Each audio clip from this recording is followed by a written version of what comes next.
David Marshall coming to you from the Tournament Center at Pro Tour Kyoto. I'm here with AJ Sacher, a competitor in today's event, and AJ's playing Standard right now. He's 4-1 to this point, and he is playing a deck with 14 Planeswalkers and 5-color control. It's a little bit different than your mom's 5-color control deck. So let's take a look at what you're doing here, AJ. Tell us about this deck. Well, first you're trying to get as many Planeswalkers as you can and protect them. So there's a lot of removal spells with the Condemns, Wraths, Terrors, and Fallouts. Let's talk about Condemn for a second. It seems like most people have gone to Path to Exile in this slot. Yeah, the thing about Path is it's really good for decks that want to attack because it can take out blockers. Like Red-White, it's really good, especially when you can capitalize with Knight of the White Orchid. But in this deck, all you're trying to do is protect your walkers, so the defensive card is better because you don't want to ramp them into Banefire or anything like that. Okay, so you're really just looking to defend yourself. You actually don't have any creatures, no. Traditional creatures, main deck. You have some in the form of Garruk Wildspeaker tokens. Right. For a while, we had Wall of Reverences and Plume Veils instead of some of the defensive cards, but it turns out that all they really do is turn on your opponent's removal spells when you don't need to. That's interesting. So you're sort of mulliganing them a little bit. Yeah, here yeah.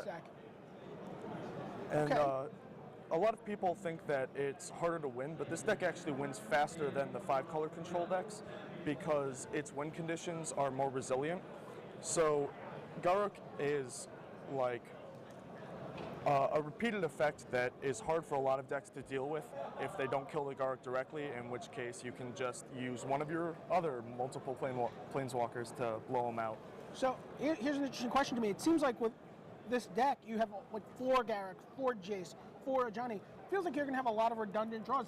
Don't you end up with dead cards in your hand? Occasionally that happens, but most of the time they die pretty quickly because, you know, they're always being targeted. But even if they do die, or even if you do have redundant, you know, you can use Cryptic and defend yourself, keep the Planeswalkers alive. And when you're winning, when you have multiple Planeswalkers, it doesn't really matter because you're winning if they're living, so you can have the dead cards and still be all right. Okay, and so Liliana Vess, I assume, parlays into your 1 Cruel Ultimatum? Yeah, Cruel Ultimatum is obviously extremely powerful, but Liliana Vess lets you cut down to 1 where it's not as easy to cast, and you can find it when you need it.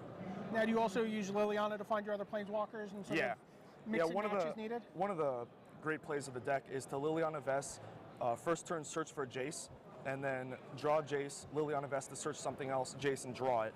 Oh, wow. So like if you have 7 mana, you can do that and play your Ajani the same turn. So what are the bad matchups for this deck? Red is a little tough, like the Fallouts are kind of awkward, but if you get Condemns, you can still beat them, and that's all pre-board. Post-board, it gets a lot better. So I actually beat it round 1. The only creatures in your entire deck is you have 3 Burrenton Forge-Tenders in the sideboard, yep, and 2 Cloudthreshers in your sideboard. I assume those are for the usual culprits. Yeah, yeah. The thing about Forge-Tender is we tried a few like life gain cards and defensive cards, but for 1 mana it comes out so early, it's like gaining 9 life. So we went with that over the Wall of Reverence. Okay. Well, we have to let AJ get back to work because he's trying to qualify for another Pro Tour. He's hoping for a top 50 finish with this deck. We've got 3 rounds of Standard to go, and hopefully he can continue to rack up the results. This is Brian David Marshall coming to you from the Tournament Center for AJ Sacher. We'll be back with more coverage of Pro Tour Kyoto.